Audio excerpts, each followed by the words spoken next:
Hello and welcome to another episode of Starside Chat. An extra cold edition. Winter has begun. It's so cold. My name is Aaron. With me as always is Zach. How's it going, Zach?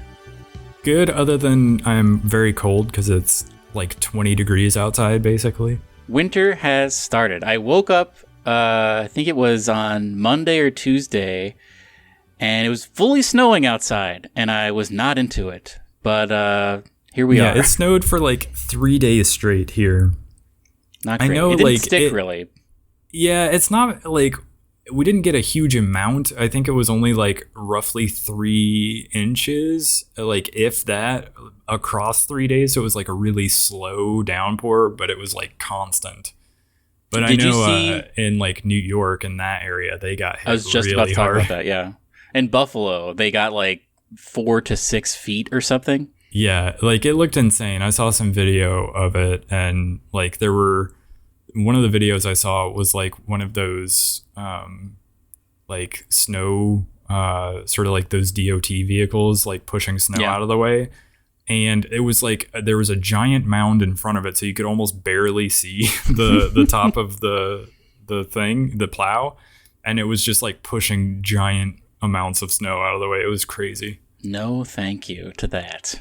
So in the meantime, because of all the cold and the snow, I've been staying inside and playing a lot of God of War Ragnarok. I have as well. I think you're quite a bit farther than me, but we'll try to pinpoint where I am so we don't talk about anything after that, but just generally talk about it. But yeah, most of this episode will be all about talking about God of War. But we do also want to go through Game Awards. Got a little bit of news, but Game Awards nominations are out, so we got to talk about those. We got to go through those. But first up, let's talk Horizon, because that game got a little bit overshadowed this year, but Sony's like doubling down on it.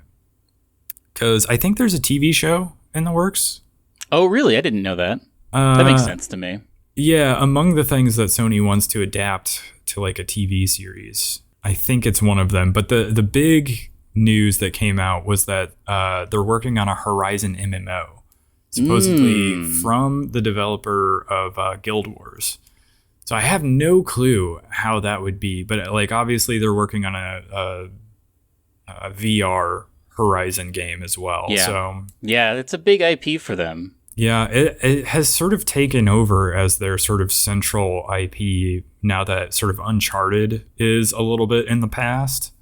So this is kind of their thing now. Aloy has kind of become a little bit the face of PlayStation.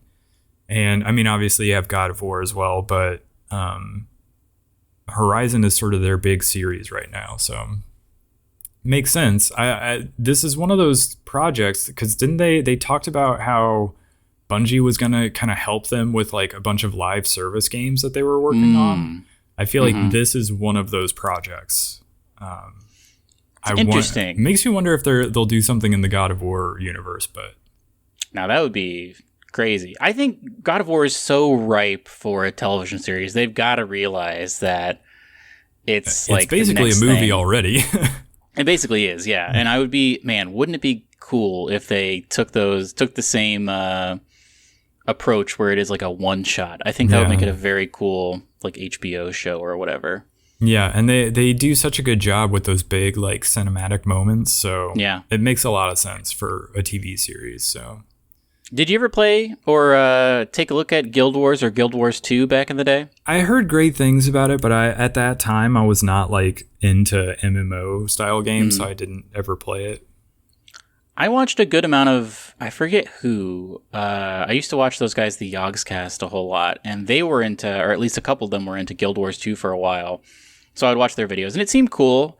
I, as well, was not super into MMOs at that time, but I feel like they make a good an MMO, so I'd be interested to see this. I gotta say, I'm not super into Horizon as like an IP, but I mean, all power to them. Yeah, I mean, I have no idea if this will be something I want to play. I'm not super drawn to that particular universe. Yeah. But, I mean, I've liked the Horizon games. I have played them, so it could just depend on, like, is this, like, free to get into? And is that how you get your foot in? And once you do that, it kind of hooks you, like, versus how much am I going to have to pay for this thing that I'm not sure I'm going to be into? So Yeah. that's the question, I guess. But tell me about the new character in Dome Keeper. The Assessor is the new character in Dome Keeper. I sent you a little video about its... I haven't actually gotten a chance to play it because I've still just been playing God of War. But it seems very cool. It seems like the Assessor is very different from whatever the original Keeper was called. But it's like a little... It's almost like a magic style guy because he's got these two orbs floating around him. It seems like he can like shoot them out to mine left and right or up and down.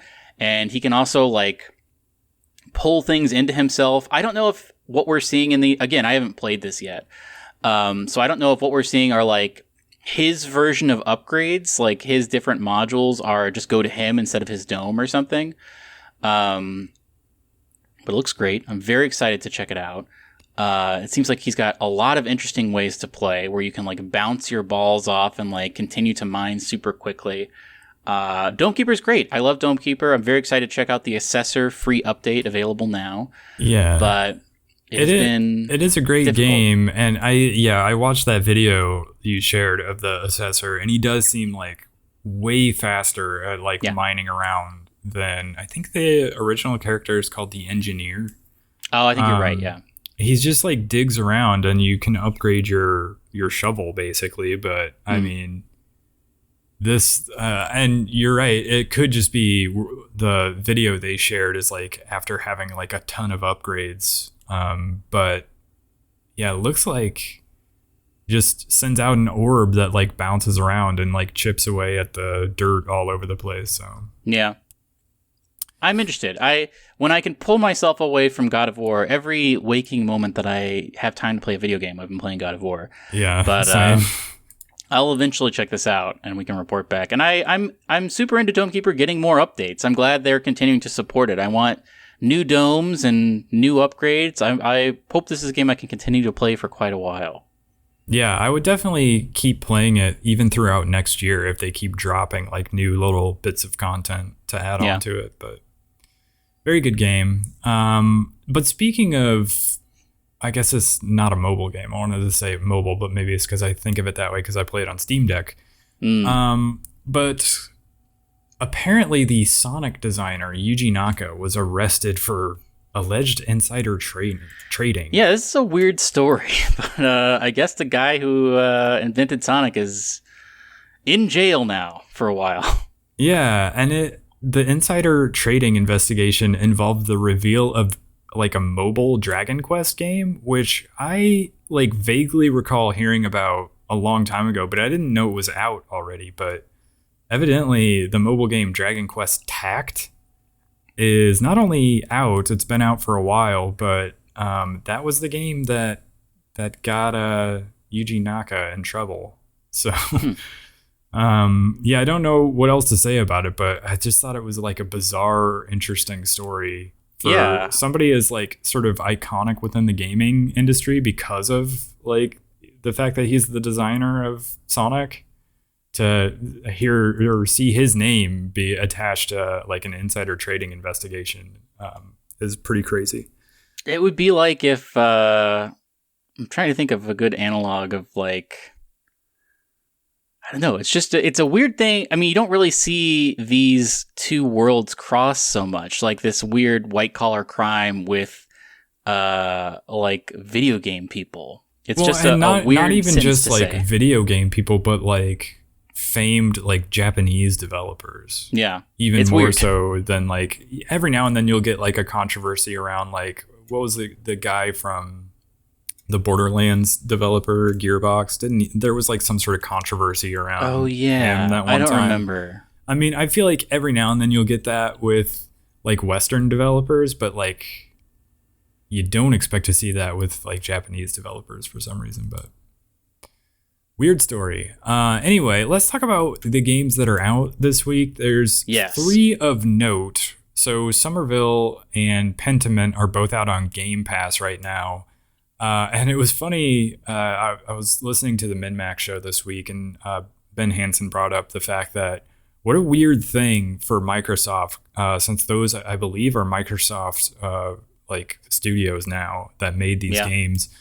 So you got Nintendo dropping Pokemon Violet and Scarlet, which is the third sort of big game that's out this week. But and then you got Sony recently having dropped God of War Ragnarok. And Microsoft, like, they didn't really have anything big since both Forza Horizon 5 and Halo Infinite came out last year. And so they dropped these two quirky, weird little indie games as sort of competition for these sort of massive juggernauts for their competition. But so have you got a chance to see anything about Somerville? I know that was one you were looking forward to. I am very much looking forward to it, and so the only way to play it right now is if you have an Xbox or you play it on PC.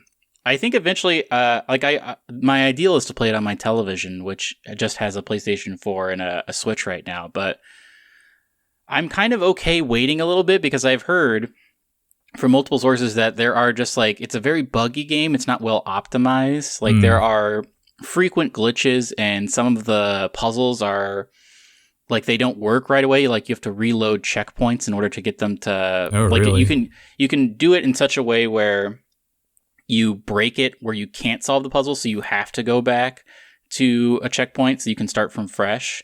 And so all of these are things that I think could definitely be fixed in patches, and I'm hopeful that they do patch them by the time that it releases on Switch, or maybe, I mean, if I have more time, I'll check back with it probably mid to late December when I finish up God of War and see if maybe there has been like a patch, like a 1.1 or something.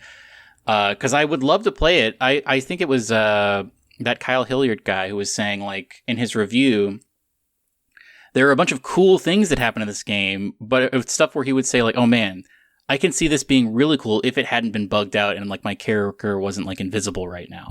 Like I get what it's trying to do, but it just is not working right now. And I think he said he played it like 3 times in a row, and eventually he got like a really good run where everything was working right. But I'm into waiting until it's been fixed a little bit.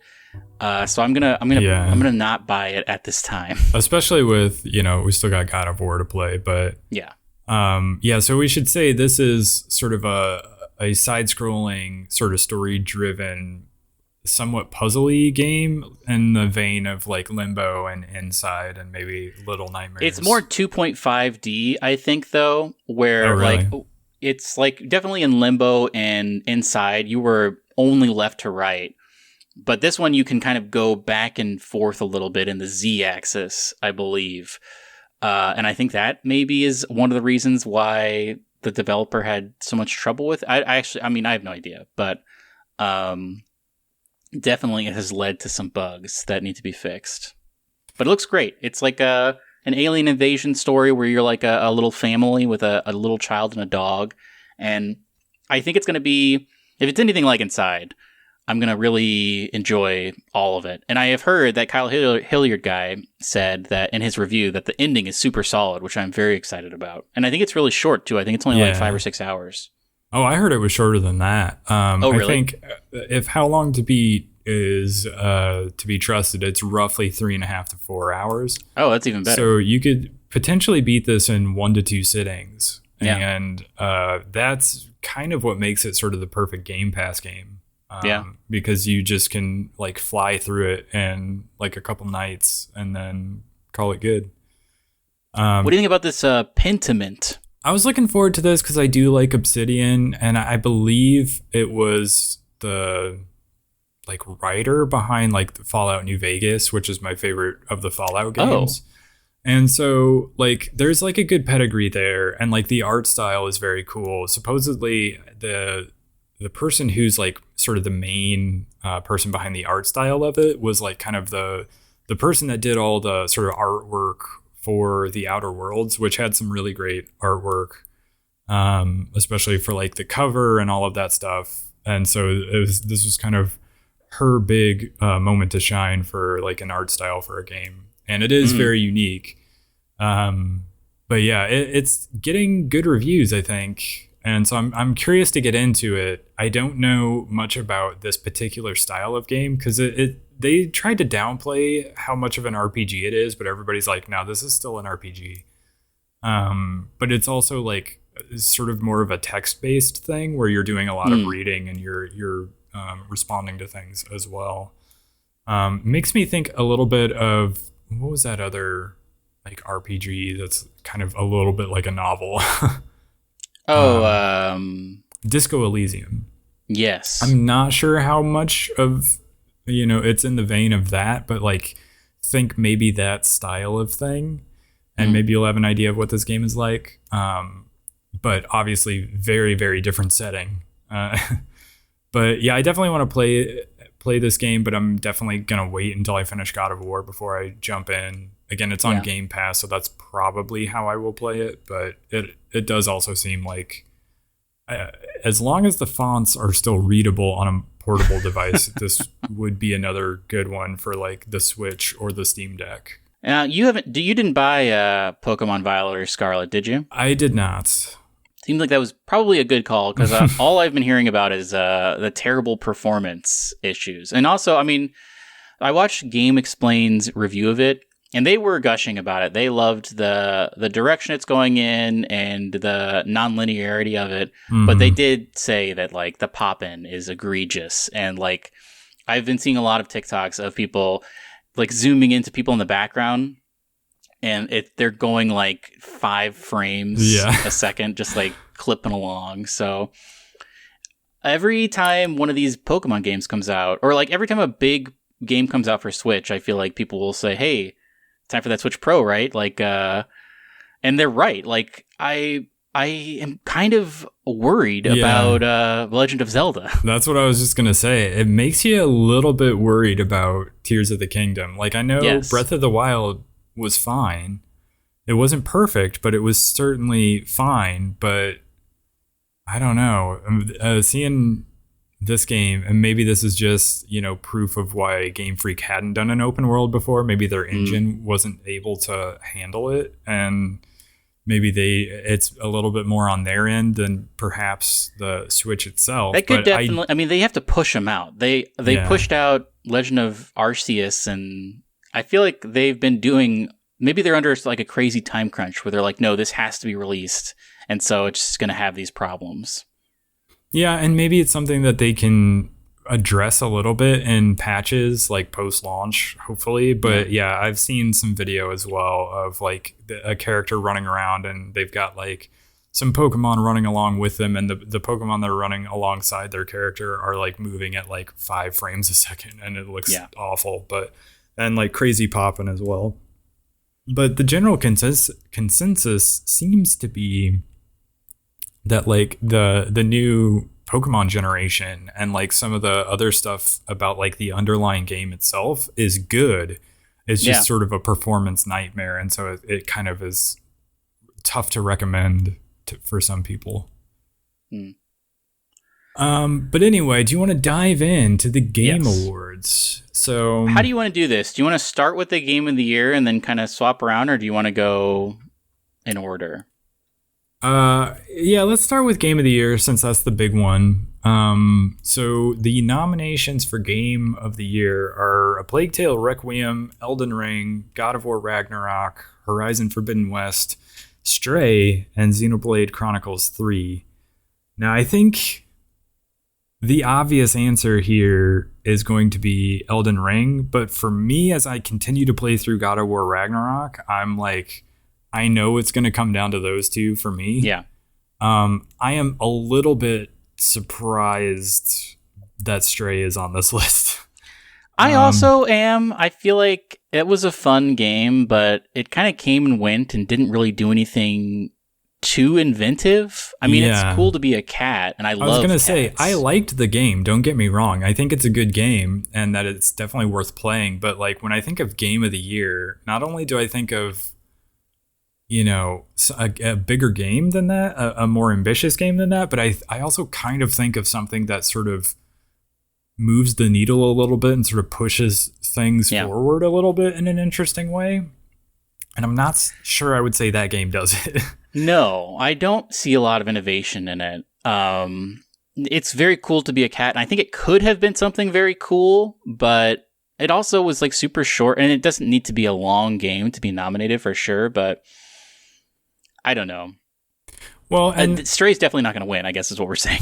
yeah, well, and I also wonder, like, this is sort of a weird quirk of like award shows when it comes to like movies and games, but like when you see an indie thing like this that shows up in the like overall like game of the year, or like if it were like a best picture at like some sort of movie awards ceremony, you go, okay, is this just saying that this is going to win the indie game award, like indie game of the year award, because it was let's take a nominated look. for the overall game of the year. So let's go through a couple of these. Best game direction.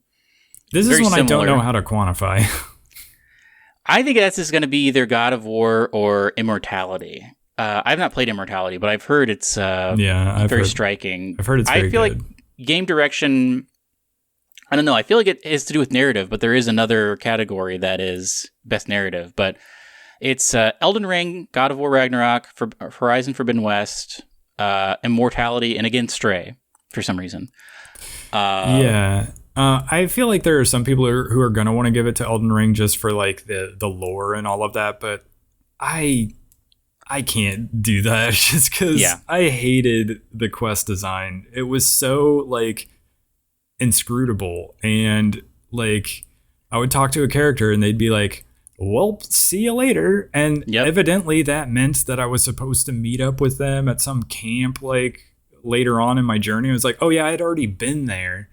And there was no indication I was supposed to go back there. And so I never would have if I didn't look up a guide for how to get there. Yeah. So it's just like, it doesn't do a good job of like guiding you along. And the way like something like Metroid Dread, for instance, we've talked about how that game, it doesn't tell you everything. It doesn't hold your hand, but it's very smart about how it sort of guides you. Yeah. I think that's a good example of like game direction, whereas Elden Ring is a little bit free form and open in a way that I didn't always love. So yeah, I would be a little bit more inclined to give it to God of War. I think so. It also like does a really good job with like those big like story beats. So I'd have a hard time shifting away from God of War from that. Well, speaking of story beats, best narrative, Plague Tale, Elden Ring, God of War, Horizon Forbidden West, and Immortality. This is, well, I think maybe we'll have to go to God of War, is my opinion. I have not finished Plague Tale, but I will give them credit for doing a really good job with their characters and their some of their story beats and their overall like sort of character development. And so I think it's maybe the dark horse here, but I would maybe also give it to God of War. But again, I haven't finished God of War either, so I think Horizon is going to be nominated for a ton of things and maybe not win any of them. But, yeah, it's unfortunate for them, but I mean, credit where it's due. They did a good job with like characters and development there and story beats as well. Like they've got big moments in that game as well. It's just maybe it hit too early on in the year, whereas like I think a Plague Tale and God of War are going to be a little bit more recency bias a little bit with them. So next art up, design. Yeah. What do you think of this? Or do you think this is going to be one of those things where people give it to scorn just because of how like gross and striking it is? It is gross and striking. And of all of these games, I think it has the most distinct art style. Yeah. Like if you showed me, you could probably find areas to take a screenshot in Elden Ring where I would tell you, oh, it just looks like Dark Souls 3. Yeah. God of War Ragnarok is a beautiful game and has interesting designs, but I don't know, man. I mean, this could go to scorn just because it's so gross for 100% of the time. Yeah, and I was gonna say, like you said, Elden Ring. Like you may look at some screenshots of that and just think you're seeing a Dark Souls game. God of War Ragnarok, you could just be thinking, oh, I'm seeing 2018 God of War, and that's where something like maybe Scorn that is just such a. It does kind of stand out when you look at it and you're like, this is very striking in a gross way, but something I've not necessarily seen before, even if it's cohesive artistically. Even if it's like very inspired by, oh gosh, what's that artist's name? Giger. Yeah, that guy. Even though it's very inspired by that guy's artwork, it is definitely a striking thing visually. Score and music. This one's tough. I mean, a lot of these are just going to be Plague Tale, Elden Ring, God of War, and then 2 others. Yeah, that seems to be the direction that it's going here. I've heard great things about the Xenoblade Chronicles 3 soundtrack, so I don't know where people are at with that. And obviously Metal Hellsinger is like sort of built around like metal music, just from a game design standpoint. And they did like make music specifically for this. So I can see people maybe throwing it some credit that way. But I don't know. I liked the Elden Ring soundtrack. I like bits of the God of War soundtrack. And I think Plague Tale is also pretty good musically from what I've played so far. So I would go in one of those 3 directions, but I don't know. What about audio design? I don't know about you, but I've been playing God of War Ragnarok with my Sennheiser Game 1 headsets. Ooh. And I love the sound design in this game. So I might go God of War. I'm not going to fight you on that. Best performance. I don't know, man. I feel like you got to give it to God of War, to Christopher Judge. You have to give it to God of War, but I feel Teal. like maybe not the best possible like performance is in this list. Yeah. It's a weird thing where the category is almost not expansive enough. They almost need 2 categories, because like maybe you would call it like a supporting actor, but like the guy that did Odin, I feel like everybody wants to give best performance to him, and he's not even unfortunately listed. I could see that happening down the road, a supporting actor versus... Yeah, for sure. I don't know. I love Teal'c, or Christopher Judge, I should say. Big Stargate guy. I love Christopher Judge as well, and he is great in this. But I wonder if they will give it to Sonny Soljic, or however you say his name, because he does have to emote more in this game. Yeah, he does do more with the character, whereas the character of Kratos is a little bit more one note. So I can definitely because I think he did all of his growing last time. Like in God of War 2018, he went from, being, pretty hard and firm to opening up a little bit with his son. And this time he is sort of just, he's into his kid now. They have a better partnership. And so it's true from like a character growth standpoint. It is a little bit more Atreus's game, even though you spend more time playing as Kratos. But and I can see it going to Ashley Birch as well for Horizon, because that's like very much her game as well. So you're definitely spending the entire time as her. But there again, throw a little credit towards A Plague Tale, the main character of that, Amicia. Another good performance. So I don't know which way this will go. Games for Impact, I think neither of us played any of these. Am I correct in that? I started Citizen Sleeper. I don't know what that is, yeah. It's I don't even know how to describe it. It might even go to Citizen Sleeper, because of these games, it's really the only one that I've heard people like recommending. Really? So I would guess it goes Citizen Sleeper's way. It's sort of like a futuristic, like sci-fi dystopian, almost Blade Runner like situation. And you're going around and there's like some degree of like dice roll as to like whether you complete activities or not. And I haven't played enough to really speak very thoroughly on it. So, but I remember Citizen Sleeper now. This is where you're on that like spaceship, right? And it's like run based. Yeah, a little bit. I remember you talking about how you liked it, right? I did like what I played of it. I just didn't make it too terribly far in it, but it's the only one of this group that I've heard anyone talk about, so I do think it'll end up going to Citizen Sleeper. Best ongoing, I feel like this is gonna go, so it's Apex Legends, Destiny 2, Final Fantasy 14, Fortnite and Genshin Impact. I feel like it's between Fortnite and Genshin Impact. I can see that, yeah. Because I know a lot of people have gotten into Fortnite recently.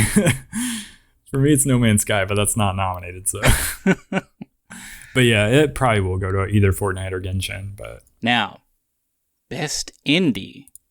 I think you're correct in that Stray is for some reason like an indie darling, so it could be this. I think I never played that Sifu game, but it looked very cool to me. I've also heard people saying they love Neon White. So yeah, this is a tricky category because, like I said, like Stray was nominated for Game of the Year, so like that almost leads you to believe that Stray should win this category, like because it's the only indie game that also got nominated for Game of the Year. But there's like a lot of love for Tunic, Cult of the Lamb, and Neon White. So it'll be a hard category. It's a tough category, I think, to win, but I can almost see this going to Tunic because I'm not sure Tunic is really like showing up in too many other categories. Here's another, I think, maybe difficult category. Best mobile game. I feel like I've only heard people talking about Marvel Snap over the last 100% this is Marvel Snap.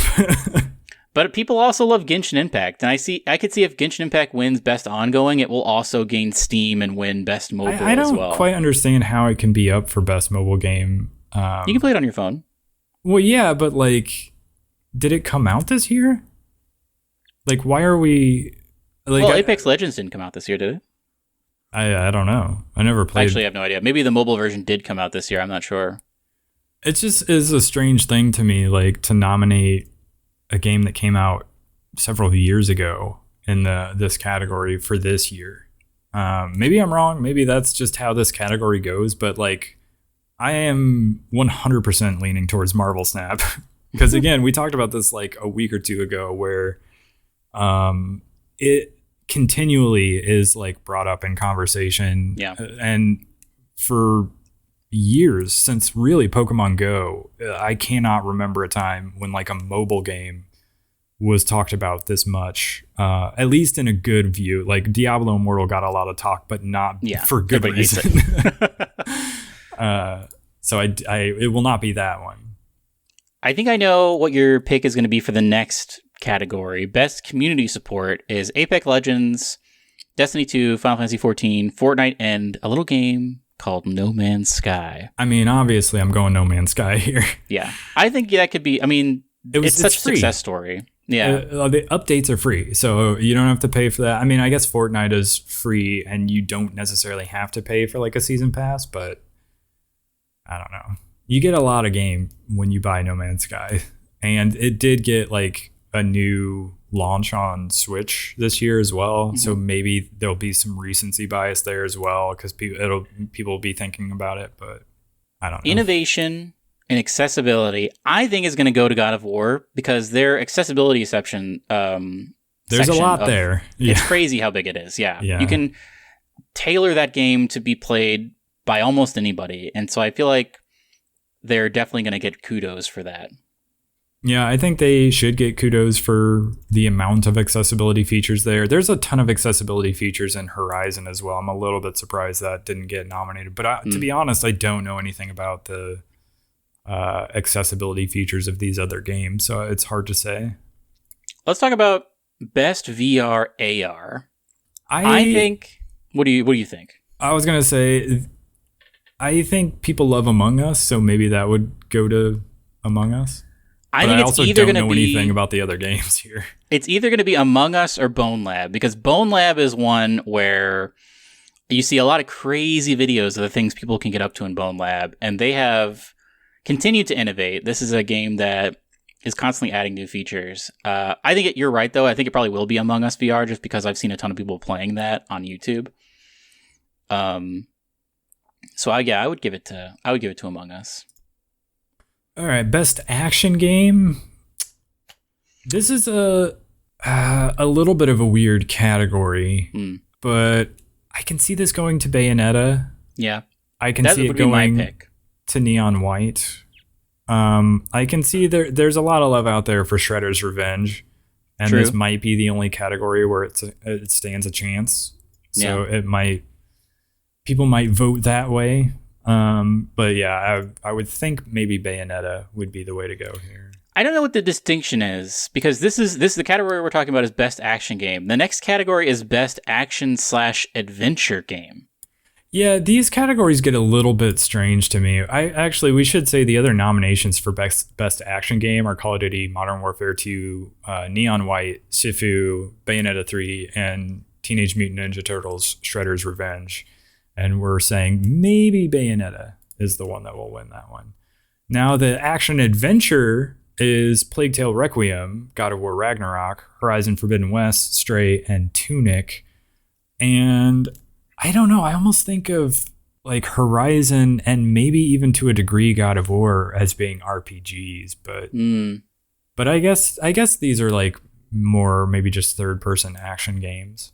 Yeah. I think it's gonna go. I think it'll be between God of War and Horizon. I think maybe they would throw Horizon a bone because it's not going to win. I feel like it's not going to win a lot of awards, unfortunately, because it's going to get overshadowed. But I could see it being. It's another weird category where it would seem to be overshadowed by Game of the Year. Like, how can the Game of the Year not also win best version of the category that it's in? Yeah, but it's just a weird awards ceremony thing that never makes sense to me. But.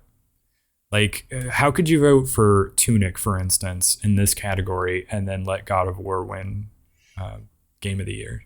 Yeah. What about best role-playing game? We got Elden Ring, Live Alive, Pokemon Legends Arceus, Triangle Strategy, and Xenoblade Chronicles 3. Well, I mean, I am for sure in the camp that this is going to Elden Ring, since I also think that Game of the Year will probably also go to Elden Ring. But yeah, yeah, I mean, Xenoblade Chronicles 3 is the other one that's in this category that's also up for Game of the Year, but I just don't see anything beating Elden Ring. Let's talk about best fighting game. So it's DNF Duel, which I have not heard of, but the art looks cool for. JoJo's Bizarre Adventure, All-Star Battle R, I guess. The King of Fighters 15, Multiverses, and Sifu. Do you think people are into multiverses? I think, well, yeah. I mean, I think this is the one that got the most attention this year. Like, if I were to say what's the fighting game that got kind of the most notice this year, it would be Multiverses, at least from what I saw. I think it's strange that Sifu is in this category.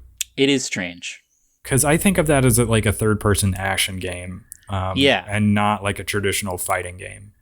So I'm not sure why it's here, but I could see it going to JoJo's Bizarre Adventure just because people love that anime so much. Yeah, that could be as well. What about Best Family? Isn't King of Fighters, isn't that a pretty like long-running franchise as well? It's an iconic, I mean, there's 15 of them, so. Yeah. Tough to say. Best family game. Kirby and the Forgotten Land, Lego Star Wars The Skywalker Saga, Mario and Rabbids Sparks of Hope, Nintendo Switch Sports, and Splatoon 3. What are your thoughts on this? This is a weird category because when I think of family game, is that just supposed to mean like it's family friendly as in like the kids can play it? You can get it for the kids. Or is it like this is something that you can play with your family as in like multiplayer, like family friendly? Because I don't know. If that's the case, Mario and Rabbids Sparks of Hope doesn't really qualify since it's like a single player game. And also, I think it's a little bit over the heads of like maybe a 4 or 5 year old. Whereas Kirby, I feel like, is playable even if you don't super understand video games. Yeah. When I looked at this initially, I was like, I would definitely go Kirby and the Forgotten Land here. But I can see like there is a lot of love for Splatoon 3. It was like the best selling game in Japan of all times on the Switch. So tough to say there. But that made me think, okay, if I would go Kirby and the Forgotten Land, Mario and Rabbids, or Splatoon 3, that means this category is going to Lego Star Wars. Because I never get this one right. But let's talk about Best Sim/Strategy. We got Dune Spice Wars. I didn't know that came out. Yeah, I also was surprised that this is already out. Mario Rabbids Sparks of Hope, Total War, Warhammer 3, 2 Point Campus, and Victoria 3, which I've not heard of. I would probably give this to Mario Rabbids just because it's the only one I've played. I would as well. And this is mainly like a popularity thing, so not necessarily a quality thing. And it's a little bit of a quality thing, but it's also sort of a popularity thing, which is why I tend to, like, if I'm predicting who's going to win, I'll predict the one that I think is most well known and maybe sold the best. Yeah. So, Mario Rabbids.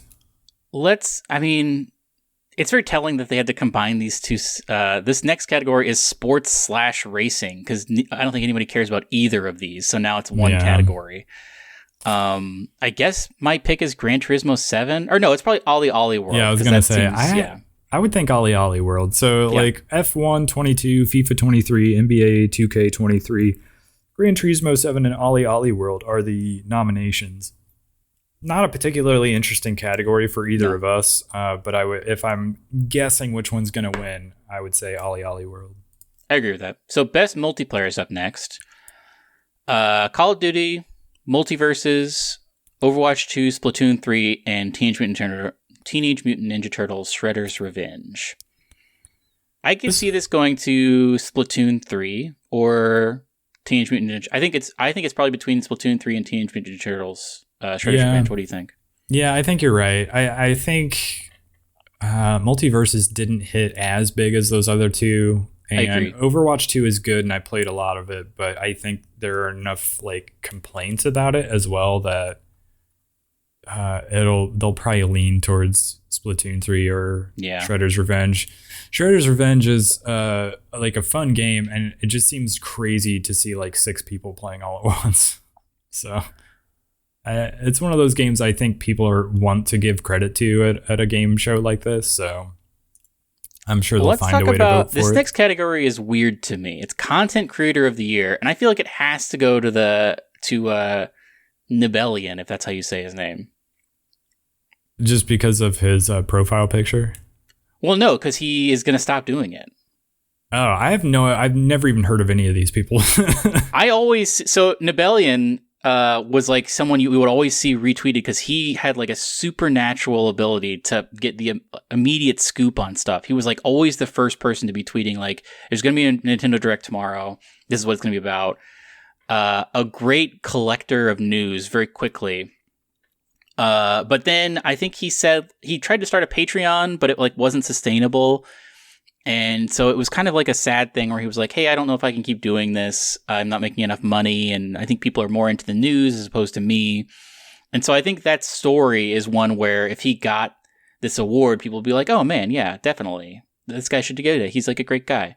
I don't know who any of the rest of these people are. The description for the category does say like content creator who had an important and positive impact on the community. So if you describe it that way, I can see that being the case. So I don't know who any of these other people are. I've never heard of the rest of these people. So. Most of these people look like bad people, frankly, if I'm being honest. They look like people that do lame like Roblox videos. I don't know.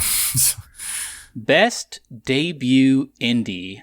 I'm going to call my well, no, this is actually, I was going to say I knew what it was going to be, but I don't know, man. People really like Norco, and I never really got into it. So it's Neon White, Norco, Stray, Tunic, and Vampire Survivors. I think it could go to Vampire Survivors. I think it could go to Norco.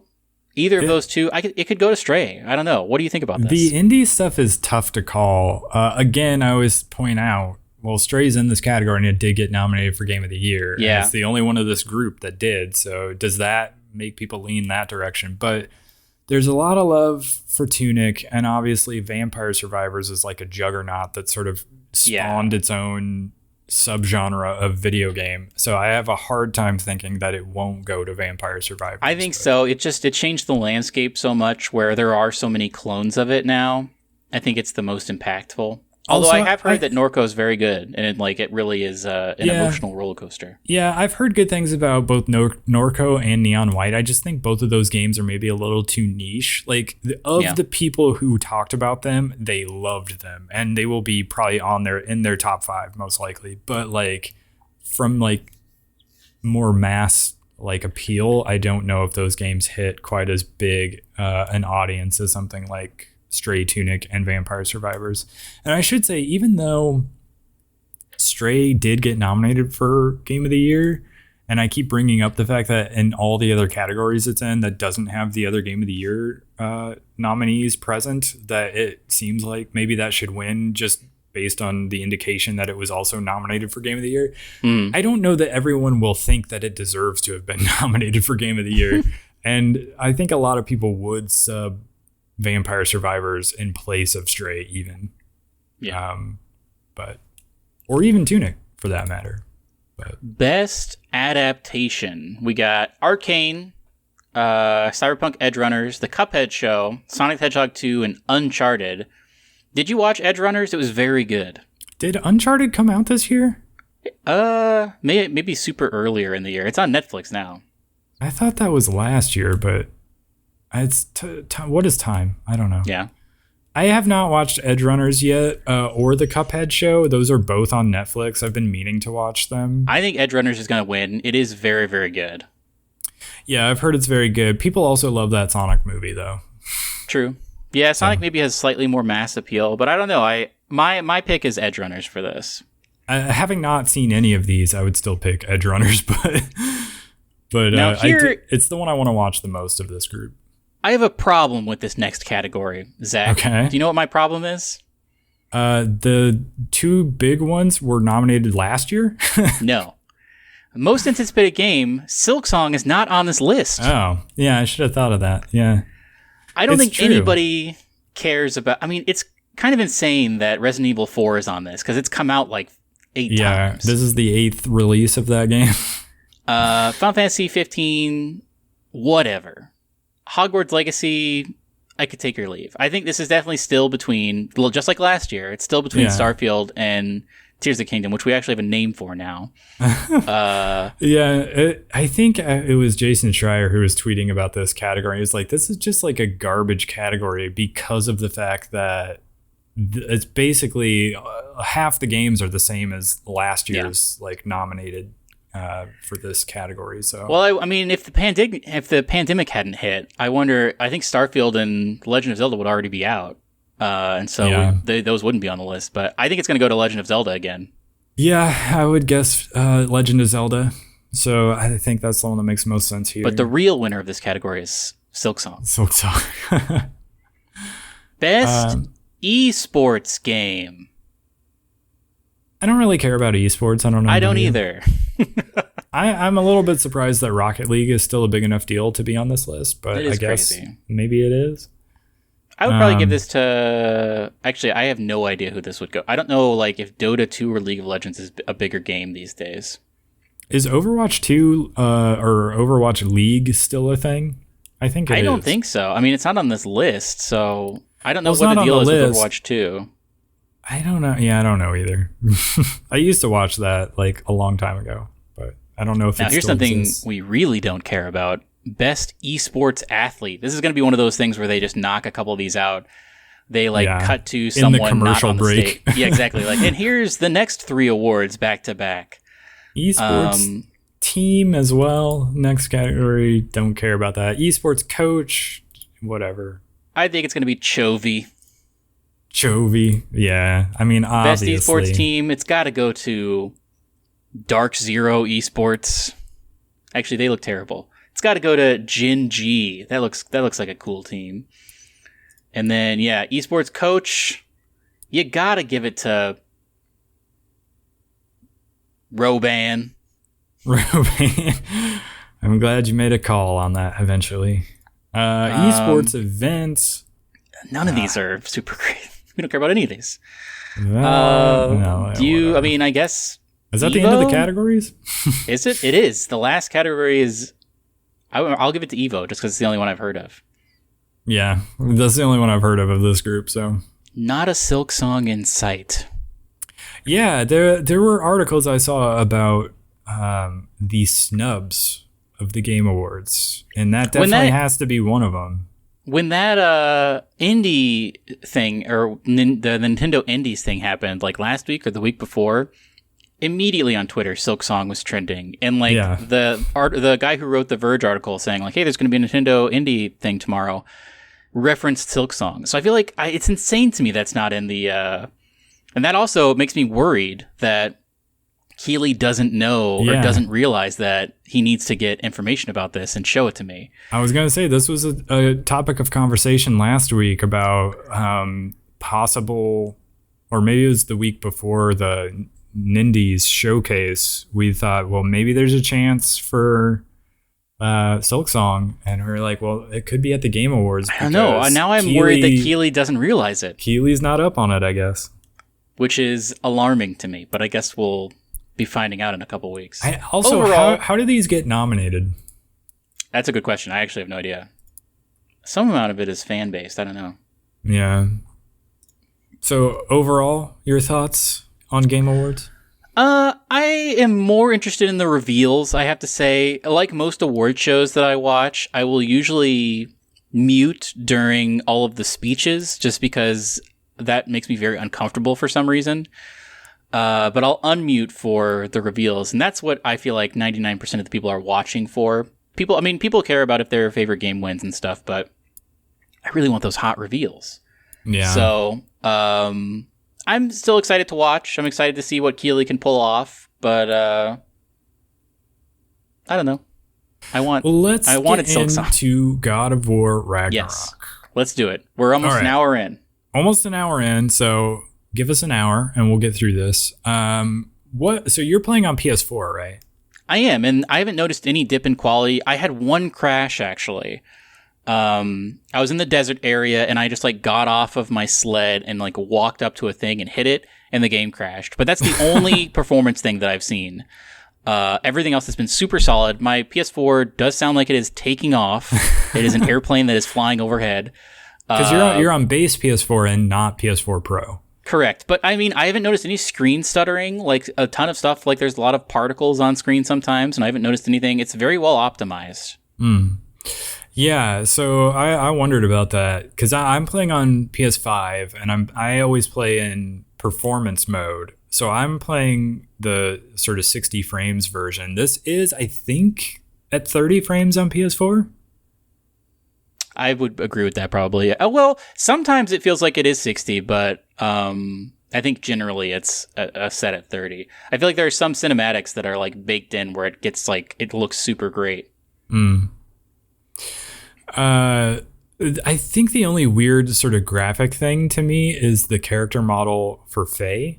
She looks maybe less, either well designed or high fidelity compared to Kratos and Atreus and just about everybody else. I couldn't have told you who was playing her. I had to look it up.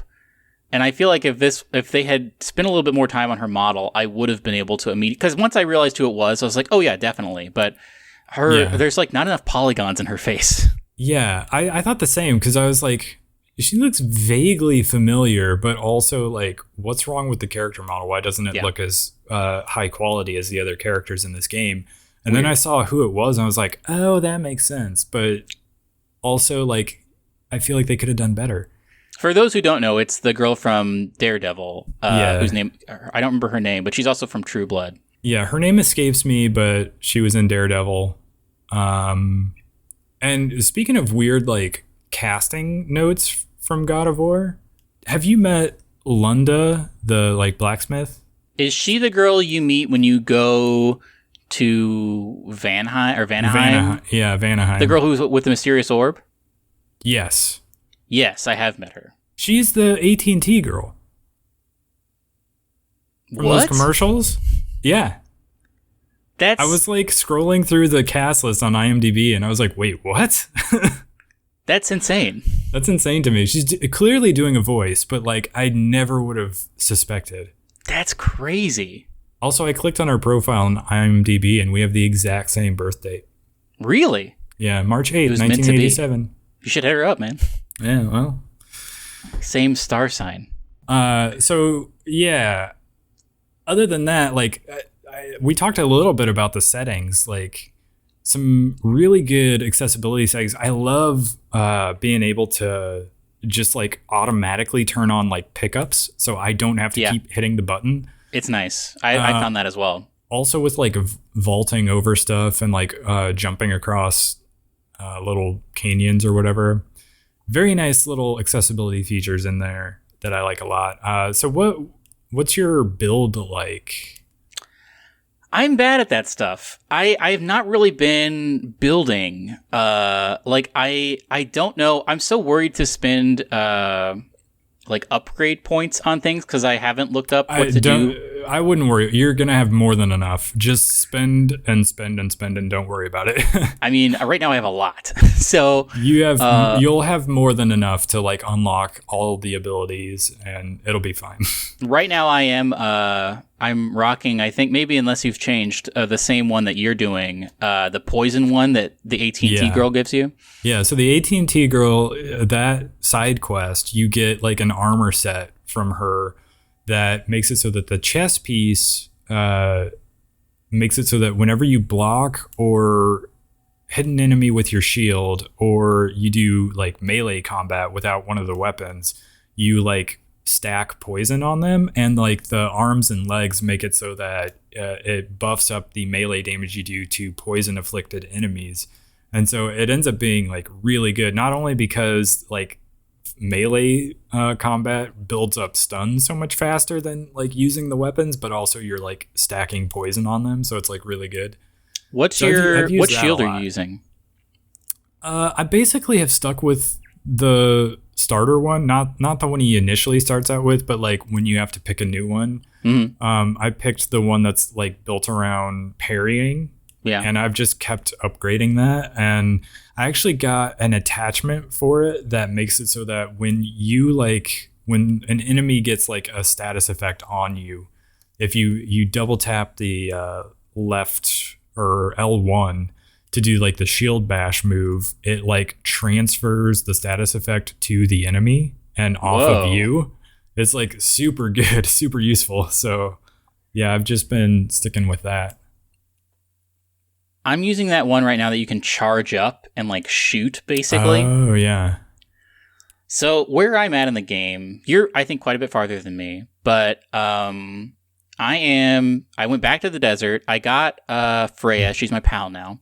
Mm-hmm. And I went back to the desert to look for that additional elf place and get that book or whatever.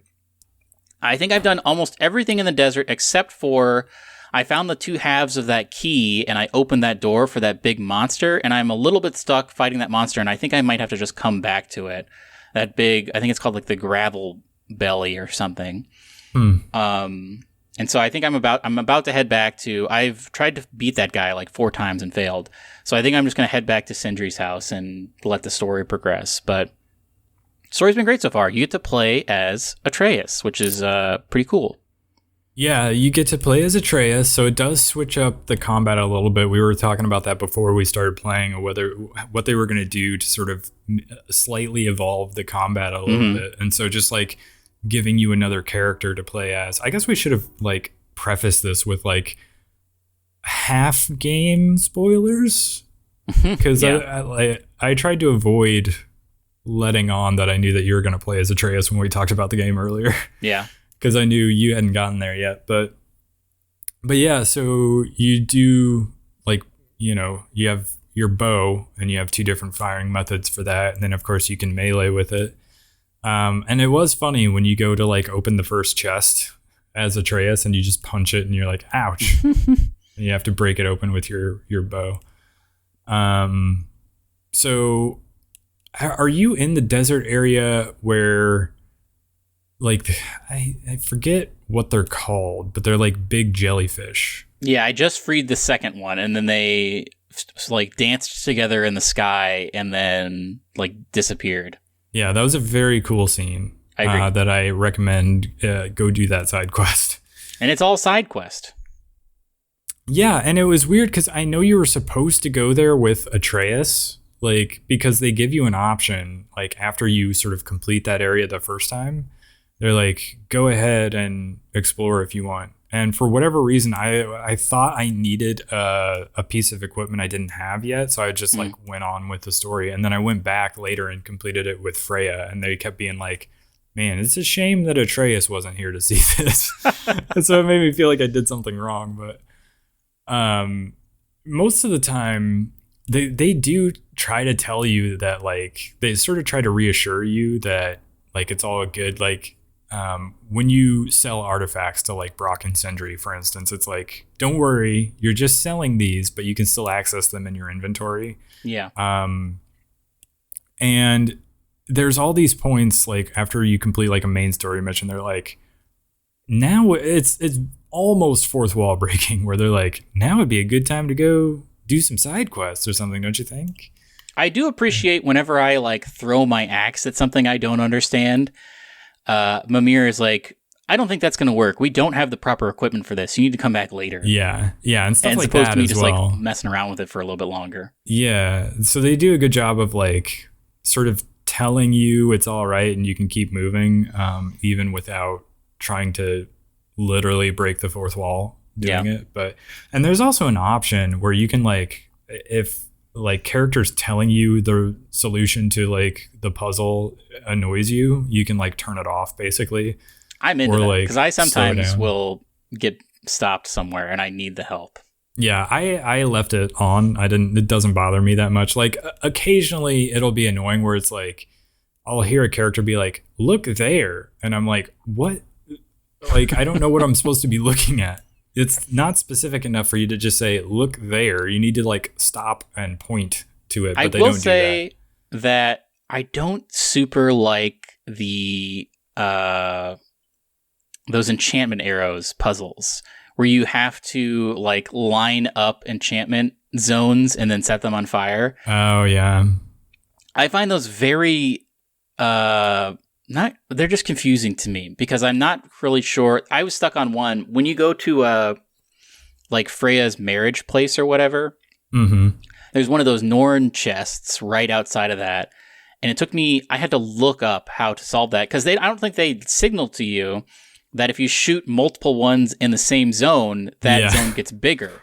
So I was just like, I don't know how to do this. She keeps telling me I can't shoot in the waterfall. So like, do I have to stop the water from flowing somehow? Because that's happened in the past where I have to throw my axe at something and it stops the water, but that was not the case.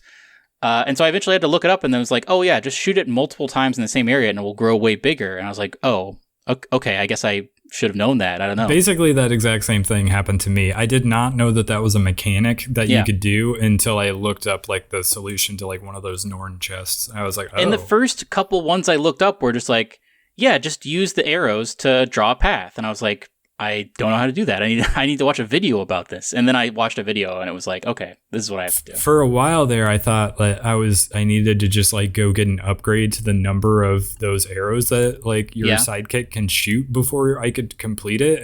But no, I realized you can shoot two in the same spot and it just like makes a giant bubble. But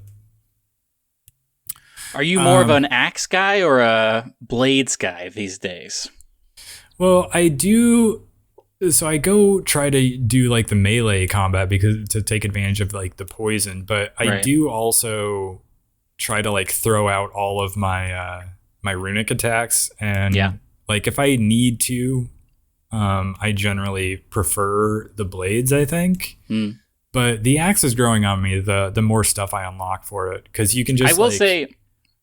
Yeah, like running into someone and hitting with the axe and then doing that thing where you like turn around and lean back and like do like a golf putt with the axe and like drag it pick across up all the that ground. ice. That is very fun to do and also is kind of an AoE that can hit a lot of people. Yeah, that's very good. And then like you can also like charge it up with triangle, and when you go like the first enemy you hit, there's like a little AoE so you can kind of hit multiple people as well.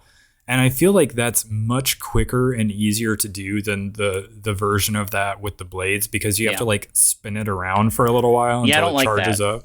So it takes longer to do and is less efficient, but I have some pretty good runic attacks. It did take me a hot second to realize, like for whatever reason, when you upgrade the runic attacks, it doesn't just like let you go into the menu and hit square like it does for literally everything else in the game that you want to upgrade. You have to like tab over to the next upgrade with like the right trigger before it'll let you upgrade it. And so there was like a time there early on where I was like, man, am I ever going to be able to upgrade these runic attacks? And I kept trying and it just like never showed up. I was like, maybe I need to use them more. I don't get it. And then eventually I was like, oh, you just have to hit this button and then you're good.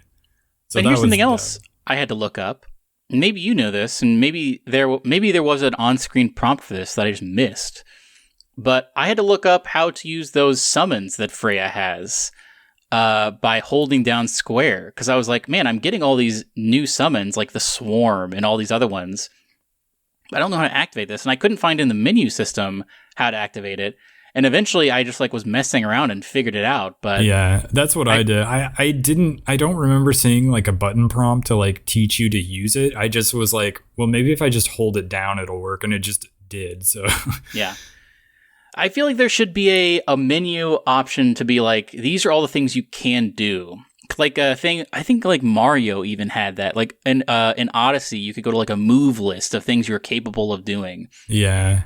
And I mean, I feel like it would be really long in a game like this because there's so many different like combos and stuff. What they need to do is like in the display page when you look at like what runic attacks you have, or like what I guess the runic attack still for like Atreus and Freya. You just need to look at that page and have like a little, this is how you activate it. Just a button prompt that would be on great. there. I would love That's that. all they had to do. And it's not there. So I didn't know what I was doing for a while. But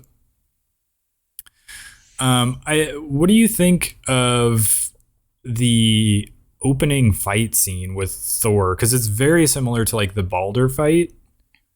I'm into it. I liked the part where they fake out death. The fake out death. That was cool. I mean, here's something else. I forget what I have that does this. I think it's a piece of armor or maybe an amulet or something, which by the way, I don't understand how amulets work. I'm just slotting them in and I'm not engaging with that. But I have a thing where when my health runs out, it starts to use my rage as my health. Really? That's been invaluable recently because maybe I'm bad at fighting, but I feel like I'm constantly at 0 health and my rage is my health. And when I was fighting Thor, I was on like just the smallest sliver of health for like the last half of that fight. And I just kept getting lucky and getting it done. And then he killed me and brought me back to life and I had more health. But I was into that. I liked it a lot. I liked how it started and I liked the dialogue in it. I thought it was very cool. People were bringing up that it was a little bit like Last Jedi with Luke, where at the end of the previous thing, there's like a little cutscene, like at the post credits of the God of War 2018, you see Thor show up, and then they sort of build to that moment in this game.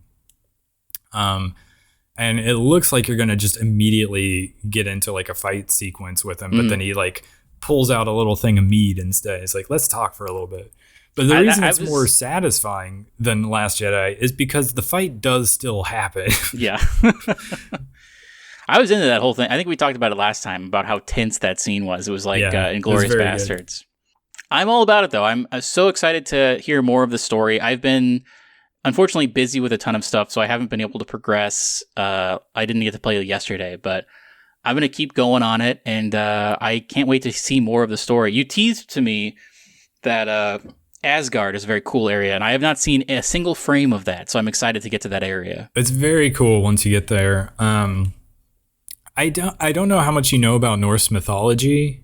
I have been looking up more about Norse mythology because of this game, which I think is like a strong point in its favor. Yeah, that like the story is really like investing me in a way I'm not sure any other game that I've played this year has. Like I am like trying to completely black out like anybody else's playthrough or like any sort of spoilers, trying to avoid everything.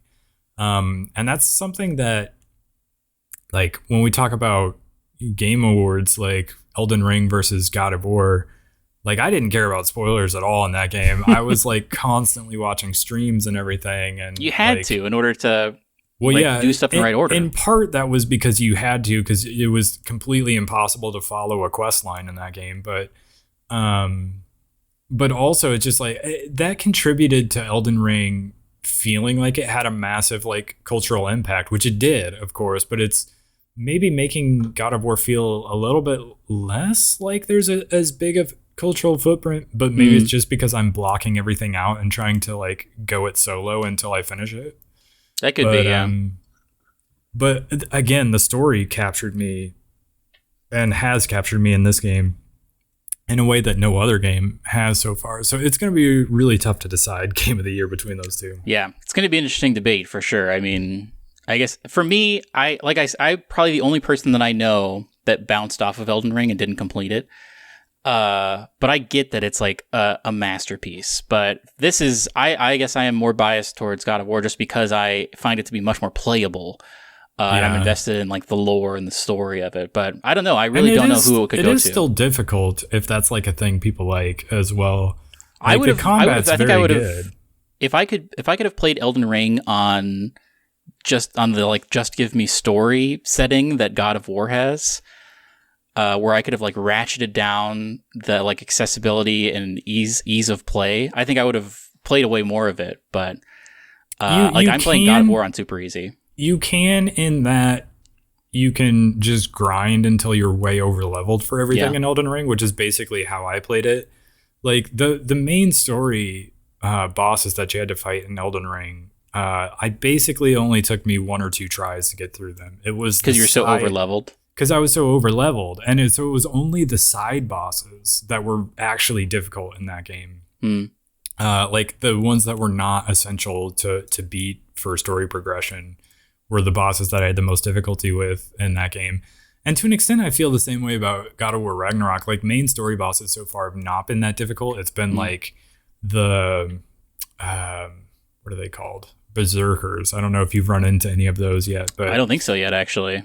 So like, it's just like a side thing that you can do. There are 2 different kinds of enemies that you'll run into. Actually more than 2, but like there are the, what are they called?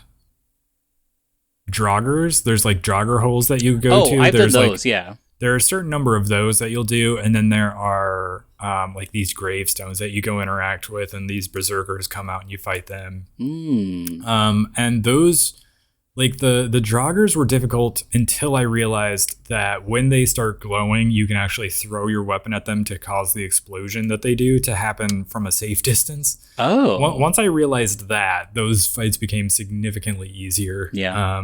And then, but the berserkers are difficult, or at least I've found them difficult. But do you think it's better than the first game? I don't know yet. I have to play more. I don't know. That's a good question. I want to see how much more the gameplay evolves, and how much more the story evolves. I liked the story of the first one a lot, so TBD on it. I don't know. It is very fun, and I like that you do get the Chaos Blades way faster, even though it was such a cool moment in the first one. Yeah. Having them immediately, or not, basically immediately, is a great thing. I don't know. I probably will have to play. Like I said, I'm only about 14 hours in, and I think it's like maybe 30 or 40 hours. So I'm not even halfway yet. So I will have to play more. What do you think? I don't know. Maybe I kind of think it is. I've heard some people say that they think it's not, and I'm a little surprised by that, because maybe it's just because I'm more into this one than I was 2018.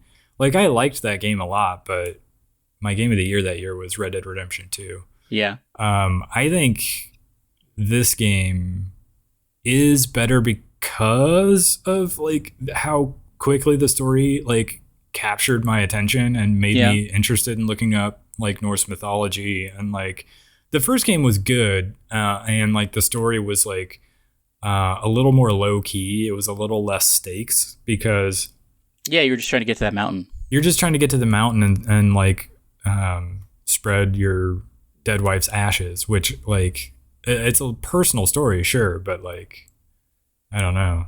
I feel like this one is way more interesting to me for some reason. But yeah, well, because this one you don't really know how it's going to end, whereas the last one you're pretty sure like, oh yeah, it's going to end with them spreading these ashes. But this one, I'm like, I don't know where we're going to end up in the end of this one. I assume all of the gods will be dead.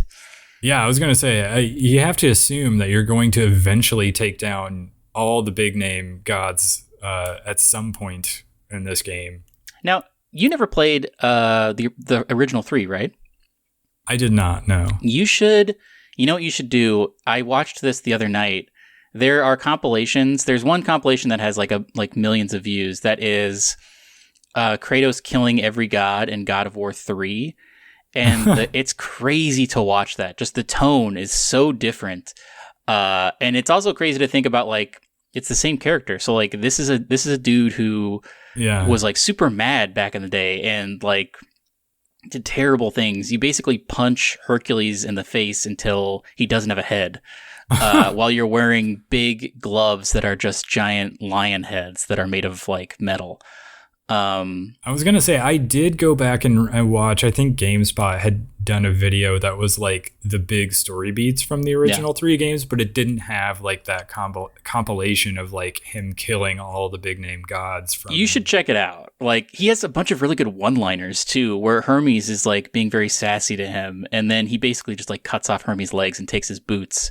And he says a bunch of crazy stuff to him that's just like, I don't know. He's always got a response to when someone insults him. And it's very funny to me. But yeah, the fact that it is the same character and they do make references to like his past, I think it's good like background info to have for this game for sure. We should continue to talk about it as I progress more. I feel like there's stuff that you can't talk about because I'm not far enough yet, and I'm eager to get there. There are definitely things I want to talk to you about that I'm holding back so that we don't spoil anything. But yeah, we can pick it up again later once you've made it further. I don't know exactly how far I am in terms of like where I'm at in the story. I want to say I'm getting close to a point where it's like we're ready to like, big things are going to go down. So I don't know if that means I'm getting towards the end, but it definitely feels like at any point, like the next chapter could be, let's assault all the big gods and take them all down. So here's a question, and you don't have to tell me what the item is, but do you have the item that lets you get to those areas where there's like a pipe shooting out steam yet? Yes. Okay. So there's an item that you get that helps you with that, and there's like also these glowy rocks that you can't like get around as well. So it's the same item that basically helps you get through. So if you're exploring right now and you're like, this path is blocked off because I don't have the right item, you will get it, I want to say relatively soon. Okay. Any other closing thoughts until we talk about this next week? I think it's interesting thematically as well, the ideas running in the game. Cause like, so in the first game, Kratos is sort of withholding information from Atreus, and that's like a big deal because he doesn't want him to know about his violent history or that he's a god. And then once it becomes clear that he has to explain that to Atreus, like Atreus sort of changes a little bit and has to sort of grow into that and not be a dick about it. The fact that he's a god. And so it's sort of learning how to parent a little bit as well. In this game, it's a little bit the other way around. Where it's true. It's a reverse. Atreus is the one that's like always withholding information from Kratos. And just the idea of like, fate and a predetermined future and can you break fate and all of that. And like what sort of twists and turns are they going to add to like what people do already know about Norse mythology? It's crazy that they always talk about fate and how you can't change it. Because I think in God of War 2, you go to the fates in wherever they're hanging out. They have that loom where they're talking about like, these are the things that are happening. And then you kill all of them and you rewrite your fate and you're just good to go. You no longer are killed by Zeus and then you win. So like, I always want someone to say like, oh yeah, you can't change your fate. I want Kratos to be like, that's not true. I did that. I killed the fates of my world, and let's go do that now. We can do it right now. Let's go. Well, there is like the line from the trailer, like fate only binds you if you let it. And so I feel like Kratos very knowingly is like, no, we don't. You don't have to buy into all this like talk of fate and how predetermined your future is. But there's also been like a running thing of like the people who have tried to change their fate inevitably just brought it about faster. And so I mean, it worked out for very Kratos. interesting. It's very interesting. So yeah, maybe Kratos is like the chaos element that will like change it. But I mean, then again, Atreus is Loki, and Loki is a god of mischief. And Very true. so maybe he's the chaos element that's going to, change everything. That's very true. Anyway, it's very, very good. I'm really liking it a lot. Me too. I'm going to be playing a bunch this weekend, and I hope to finish it before we talk next. Wow. At least the main story. I don't know that I will have done all of the side stuff, but for sure the story. And yeah, hopefully you make it a lot further and we can talk about sort of the next chunk of story beats. We'll see. My folks, podcast. my family's getting in this week on. Oh, that's right. Yeah, it'll be Tuesday. Thanksgiving next week, so it'll be tough to see if we get around to doing an episode next week. Yeah, so we'll have to see. I'm hoping to play a bunch tomorrow. I played for like 10 hours last Sunday, so I'm hoping to recreate that, but we'll see if that happens. Yeah, I was going to say, I think I'm going to do that like either today or tomorrow, just like sit down and play for a long extended period. So it might end up being 2 weeks before our next episode. It's going to depend on... It could be, yeah, depending on how busy I am on Saturday or how busy you are on Saturday. We usually record on Saturdays to pull the curtain back a little bit. Yeah. So it could be 2 weeks before we record again, in which case, ideally, I will have it finished and you'll have at least progressed quite a bit. So I hope so, yeah. I would hope so. Do you want to briefly talk about a movie we both watched? Oh, yeah. I watched Bullet Train last night. How'd you like it? It was fun, but I kept thinking, like, man, this is a movie where somebody watched a Quentin Tarantino movie and was like, I can do this. And they only kind of could. They only kind of. Because I kept being like, man, this has really good ideas and they're getting all these big stars, but I don't know. It's something about, I mean, it was fine. I would give it maybe like a B+. What did you think of it? I thought of it more as, instead of Tarantino, I thought of it more as like Guy Ritchie. Like somebody saw like a bunch of Guy Ritchie movies and they were like, oh, I could do something like that. Maybe that's actually I didn't think about, well, because it's also somewhat told out of order, but I guess that is more of like a Guy Ritchie thing of like something happens and then you go back to see why it happens. I guess that does happen a lot in his movies as well. I enjoy it. I also thought it was fun. Yeah. And like it's not taking itself too seriously, obviously. Yeah, not at all. So I don't know. I enjoyed it mostly overall. All right.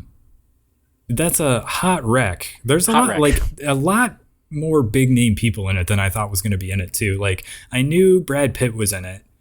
And then like all of a sudden all these big name people kept showing up. I was like, oh, this person's in this.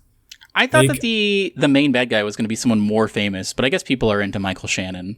Yeah, people like Michael Shannon. I didn't expect that. Like I knew he was in it, but I didn't think he would be that character, like the main bad guy. I feel like it could have benefited from that being a more recognized, like what if it had been George Clooney or something? That would have been crazy. Yeah, that's true. If he'd just been like a crazy recognizable person. But yeah. Did you know Karen Fukuhara, who is, I forget the name of the character. She's in The Boys and she's in that bad Suicide Squad movie.